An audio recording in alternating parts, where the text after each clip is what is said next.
I had a problem exporting my blog earlier. Take the ramp on My the vlog, right sorry, to my blog earlier. I-880 south, then keep left. And the problem could not have been resolved. So I think I got that kind of fixed and taken care of.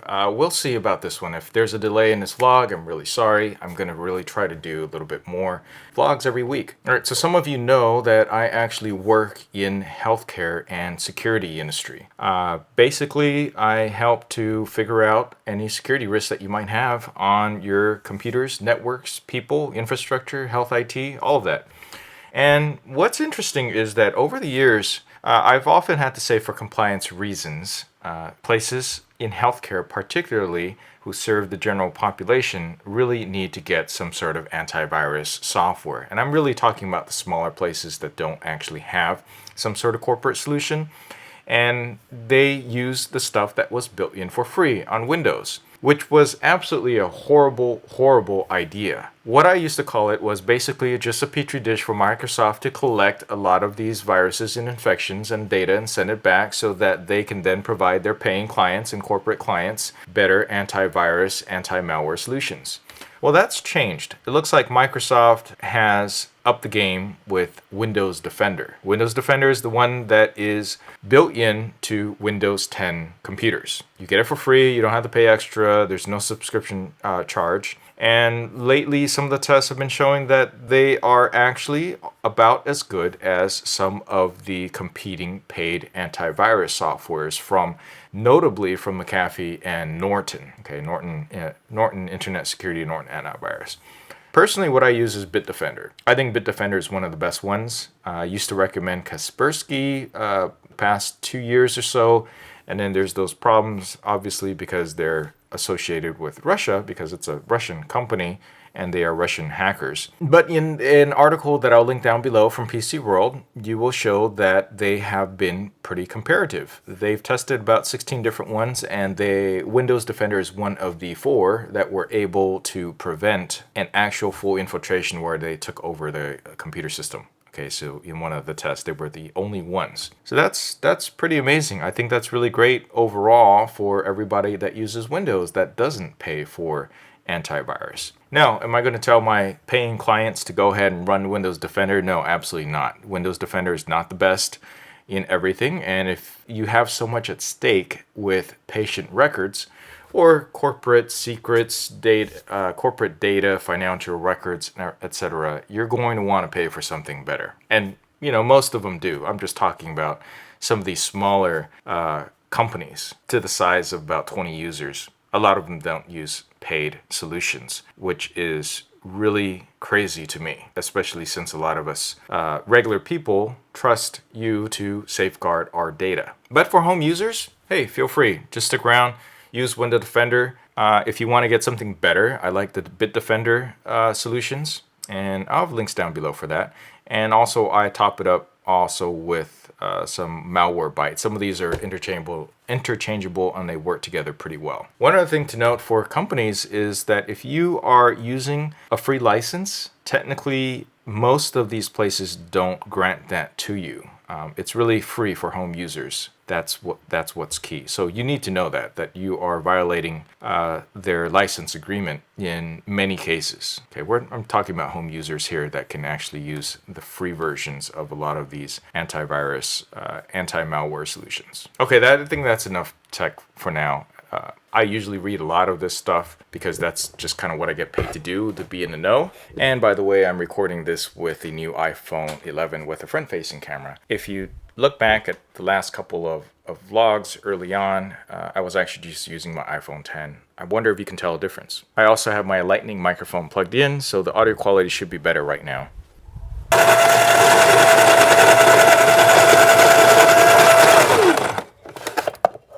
Have you guys seen these robots? That thing right over there is a robot patrol thing, but I haven't seen it move, so I don't think it's fully active yet. It's just a parking garage in downtown Hayward.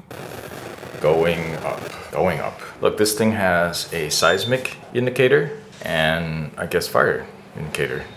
Either of which I don't think the elevator operates. Third floor. You know that coffee maker I shared earlier? Well, actually coffee grinder. It's actually one of the best coffee grinders available. I ran into a problem with the timer switch. There's a switch on the side that allows you to adjust how long it grinds. Okay, it's the Barazza Virtuoso. I've had it for a couple of months at least. I contacted customer service, and apparently this is what they do now. They claim that they will just send you a DIY fix-it kit complete with tutorial instructions. I don't know how I feel about that. This is actually a premium product. At least I didn't need to send anything in. They're just going to send me a kit where I'm going to go ahead and try to fix it myself. So it's a whole DIY type of thing.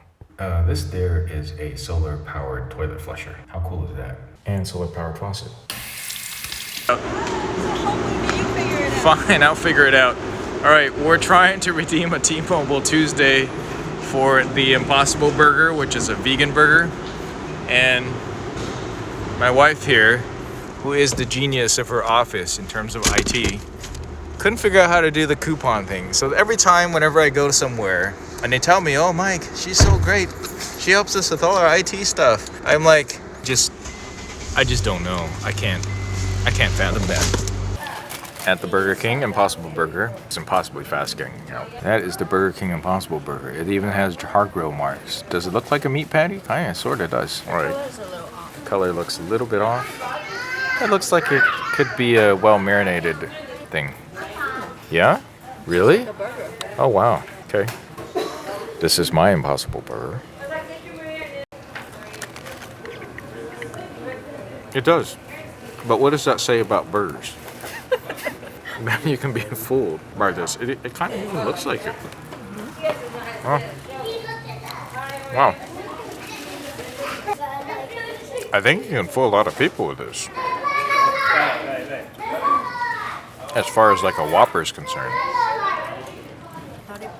This is so decent for a plant-based burger that if we could do this with every single type of meat, I think we can really solve the global warming crisis. This could do it.